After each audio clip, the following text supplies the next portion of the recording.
Imagine wrapping your fingers around a small device known as a hardware wallet. It contains the private keys to most, if not all, of your wealth. Like a teenager being gifted car keys for the very first time, it compels a sense of excitement and freedom and a touch of uneasiness unlike any other. For the first time in history, humanity can self-custody their wealth without financial intermediaries and send it anywhere in the world almost instantly. Bitcoin is a global digital monetary network that is secure and free from corruption, the origin and organic development of which will never be replicated. There are 5 features, in my estimation, moving the Bitcoin network to its final destination as a world reserve asset. So let's take each of the 5 fingers to represent one of the 5 features. The index finger, its primordial nature. The pinky, its programmed scarcity. The ring finger, its impenetrable security. The middle finger, its rebellious immutability. And the thumb, its decentralized structure. These features, unique to Bitcoin and Bitcoin only, solidify the network as the most valuable means for expressing digital property and aiding in the transfer of wealth. The human hand is a unique trait, uncommon to life on Earth. Without it, humans would not be able to construct and deconstruct or utilize sophisticated machinery, even if we could imagine it or think about it in our head. These tools, technology, and towers that we built allow civilization to prosper, and they allow us to control our environment. When a digital monetary network operates according to the 5 features that I just listed, the network begins to dominate the monetary kingdom the same way the human hand allows humans to dominate the animal kingdom. Let's break down those features now, starting with its primordial nature.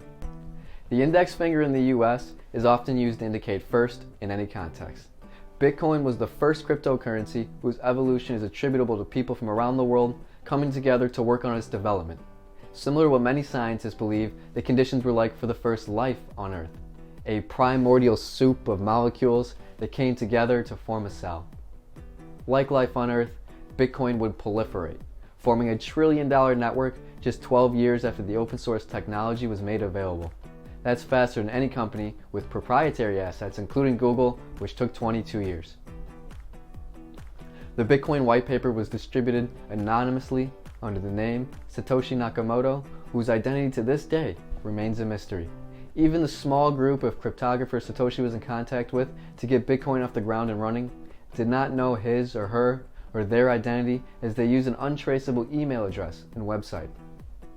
It is conservatively estimated that Satoshi ended up mining roughly 700,000 Bitcoin tokens, but it could be as high as 1.1 million before leaving the Bitcoin ecosystem in April 2011. While the motivation for leaving the project is unknown, the wallets associated with Satoshi and early mining operation have been dormant since the beginning, and none have been sold for fiat, meaning the creator or creators have not profited from their innovation. An act, I believe, of altruism, or maybe sadly they passed away. The network grew and continues to grow in an organic fashion, beginning with programming enthusiasts and libertarians, moving to intellectuals and institutional leaders, and eventually ending with everyone. As entities such as traders, business professionals, merchants, companies, banks, investment firms, and governments begin to understand the novelty and innovation of Bitcoin as digital property, they begin trading it, transacting with it, investing in it, and in some cases, making it legal tender. Spreading like butter, it will soon reach everyone, everywhere, if it hasn't already. Some, however, will fall victim to alternative cryptography-based tokens and networks built using the blockchain that are plagued by pre-mines, pre-sales, centralization, and greed.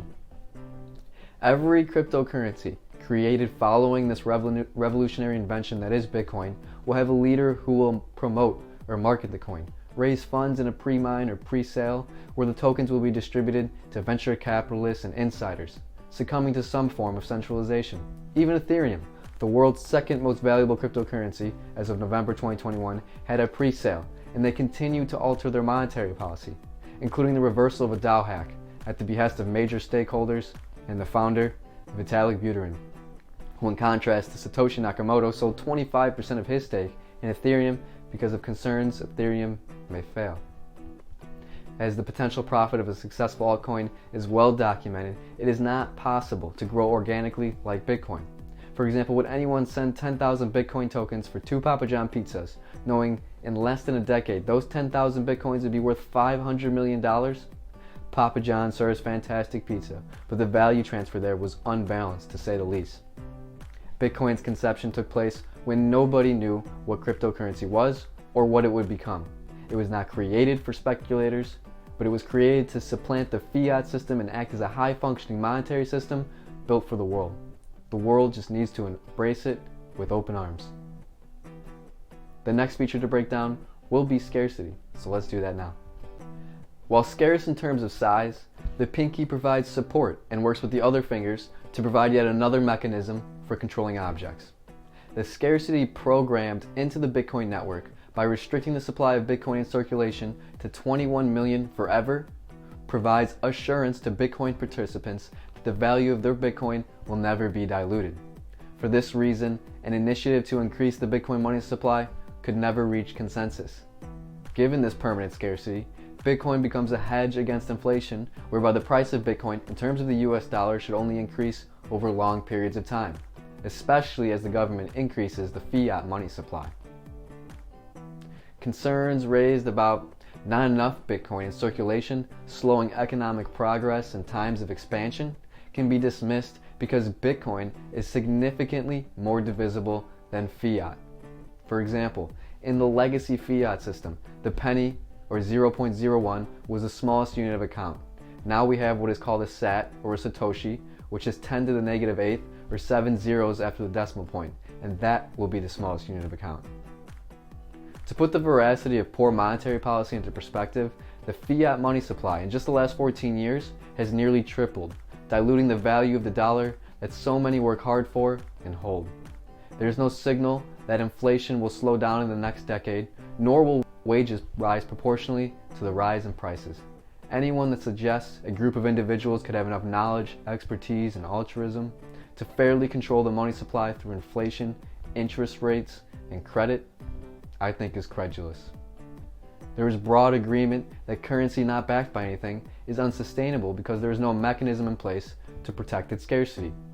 Germany, during World War I, for example, had borrowed excessive amounts of money to finance military efforts with the expectation it would pay back the debts by taking spoils once they were victorious. They lost the war, however, and were burdened by extreme levels of debt and reparations. The only way to pay was to print new money because the currency was no longer on a gold standard. This caused the currency to hyperinflate, creating an economic crisis that ushered in the Nazi Party with a solution to all their turmoil, and unfortunately we know how that turns out. Where many disagree, however, is the tool that should be used to remedy the entanglement of monetary policy in the economy. For example, some embrace outdated and inferior technology like gold and silver, and they do so on the grounds that gold has thousands of years of history as a successful means for conducting commerce. But this is not a formidable argument because horses, the steam engine, newspapers, typewriters, fireplaces, the landline, and so many other things were the best method for achieving their respective aims, and then superior technology came along and replaced them. So if we exclusively analyze the scarcity property as it pertains to gold, a return to a system of gold is not as attractive as a transition to a Bitcoin standard. Even with its obvious scarcity, gold sees a 1 to 2% annual increase to the supply from mining operations globally. Additionally, it is possible that in the near future, a massive increase to the gold supply could occur if a mining mission by NASA to an asteroid called Psyche is successful. Asteroids are rich in minerals such as gold, and a flawless mining expedition could wreck a monetary system built on gold. Bitcoin, on the other hand, has programmed scarcity built into the software, which cannot be modified without consensus by all participants. This means that Bitcoin will never experience inflation. In fact, it will be deflationary because of the Bitcoin that is lost forever due to private keys being misplaced and passwords forgotten. As we can see, scarcity serves an unexpectedly large role in making monetary network and the human hand valuable. The next feature to break down is security. When given the privilege of experiencing true love, A couple will secure their future by gently placing expensive rings on each of their ring fingers in a symbolic gesture. These rings symbolize an eternal binding to one another, expressing they will be faithful and supportive until death. The Bitcoin network also secures its future via a global ring in the form of decentralization. The system is designed in such a way that no one person, group, entity, or institution can be trusted, rather relying on an energy-intensive protocol that consumes computing power, known as proof of work, followed by a consensus mechanism whereby all participants agree on the monetary policy. In the fiat system, political and economic pressures could cause nations to unwisely alter their monetary policies. But a decentralized global network with no central authority will not cower to such pressures. In other words, the Bitcoin network is a global democracy, functioning on top of computer software and a set of unchanging protocols that instruct the future of the network. The software, it operates using cryptography, which is a form of encryption, making it impervious to hack attempts.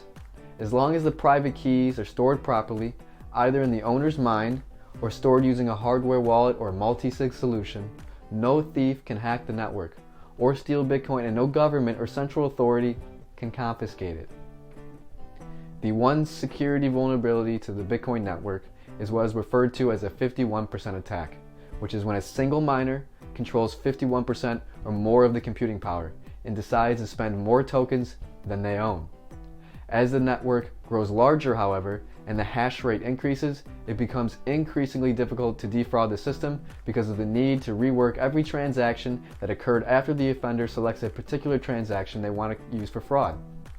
Since the Bitcoin network is sufficiently large, mining pools have formed whereby many different mining members agree to combine efforts and share in the rewards. The combination of many separate miners pooling their resources together reaches less than a fifth of the network. That means tens of billions of dollars of resources would be required to gain 51% of the Bitcoin network. And even then, an honest full node or a combination of honest full nodes could still identify the false transaction and prevent the collapse of the network. Furthermore, that same attacker could deploy the same amount of resources necessary to defraud the network and use them to profit honorably instead. The network's incentives are aligned in such a way that any attempt to defraud the Bitcoin network would be coupled with the collapse of the network. This renders the risk to reward untenable. The only reason to perform such an action would be to destroy the network. Given Bitcoin is both married to no one and everyone, this global monetary network is the most secure of any ever erected by mankind, with potential to exist not just hundreds of years, but thousands. So when you marry your wealth to the Bitcoin network, think of the common wedding idiom, "Till death do us part." The next feature to break down is immutability. So let's see how the unchanging changes everything. The Bitcoin network is a middle finger to all the corrupt central bankers and power-hungry politicians that seek personal benefits from monetary and fiscal policy. It also eliminates naive policymakers that think they possess the foresight and altruism to control monetary policy in a fair and positive fashion as to create optimal conditions for economic activity. The truth is that every time a decision is made to alter monetary policy, winners and losers are selected. The protocols that dictate the terms of Bitcoin's monetary policy are coded into the software and cannot change without a consensus by all participants. If a small group of people were to modify the Bitcoin protocols, moving from proof of work to proof of stake, or change the reward schedule for mining new blocks, let's say, the network would no longer be the Bitcoin network and becomes a separate network with different participants. A specific example of this is Bitcoin Cash, which became its own network after many former Bitcoin enthusiasts wanted Bitcoin to have a larger block size in order to process transactions at a faster rate. Unable to reach a consensus though, with the thousands of full nodes, they were forced to fork the Bitcoin ledger and begin their own network with different programming, known as Bitcoin Cash. Meanwhile, the original Bitcoin programming remains intact and the whole network functions as it was. An ethical dilemma arises, however, when people in power that control monetary policy act in the best interests of certain groups and at the detriment of others. even if they have good intentions. For example, it is a politically wise decision in the short term to increase the money supply in order to pay down government debts, delay default further into the future, and artificially inflate asset prices. But it burdens future administrations and generations with an unmanageable balance of payments and a broken money system. With a Bitcoin standard, it is likely the United States government would not be in an over-leveraged position because Congress would be constrained by actual wealth the country generates, not a system of infinite credit. Concerns of national bankruptcy would subside, and a dual network built using fiat and Bitcoin would be in the best interest of everyone. The final feature to break down is decentralization. So let's go. The thumb, quite possibly, might be the most powerful finger. It gives humans the strength to grasp and maneuver heavy objects at awkward angles, providing us the freedom to manipulate our environment with tools. The thumb enables this not because it's central to the other fingers, but because it sits perpendicular to them. This decentralized finger location is a unique trait rarely found in the animal kingdom, but it is also the reason it is so advantageous. Like the freedom a human thumb bestows on the human race, Bitcoin manifests monetary freedom through a unique property in network decentralization. The ability to securely move wealth at the speed of light anywhere in the world for close to nothing through a method of running full nodes on laptops and computers scattered throughout the planet is true monetary freedom. No financial intermediaries bottlenecking the process or charging high fees, liberation from corruption and the devaluation by central banks, and complete custodial control.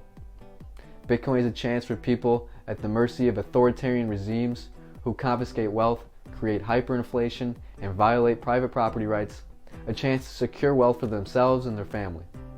It cannot be overstated the power of storing wealth on a digital network that can only be accessed through a password stored in your mind. A tyrannical government could take possession of your cash, your bank accounts, your cars, your boats, jewelry, a building you own, but it cannot take your Bitcoin. It is conceivable that the greatest power of the Bitcoin network will be the fact that governments and thieves can no longer steal using violence and war. In fact, if you were to die at the hands of a perpetrator, that villain would never be able to take your wealth.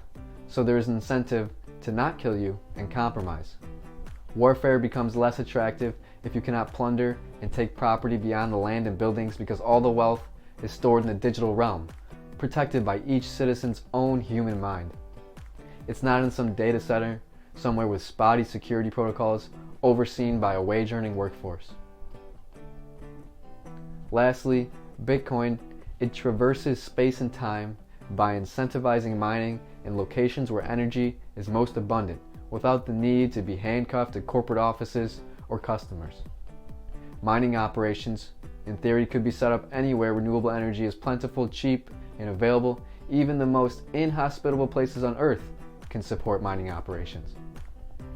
With full nodes functioning all over civilization and mining operations spreading throughout the planet, any crackdown will prove futile and counter to the interests of any nation that bans it, even if they don't recognize it.